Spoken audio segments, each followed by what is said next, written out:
Syederulun juru bicara Tentara Pembebasan Nasional Papua Barat Organisasi Papua Merdeka, Sebi Sambo mengatakan pihaknya bertanggung jawab atas penembakan pesawat ASEAN One Air di distrik Beoga, Kabupaten Puncak pada Jumat 14 April 2023 di bawah pimpinan Batalion di Buguya pada Kodab 8 Intan Jaya Arodi Kulua.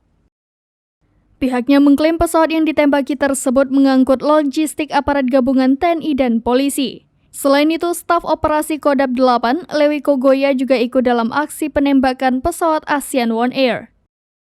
Sebi menyebut pasukan TPNPB hingga kini melakukan pemantauan di sekitar Bandara Beoga.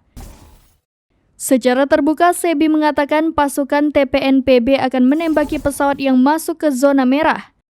Sementara itu, penerbangan di Bandara Beoga terpaksa dihentikan pasca penembakan pesawat ASEAN One Air oleh kelompok kriminal bersenjata pada Jumat 12 April 2023 pagi.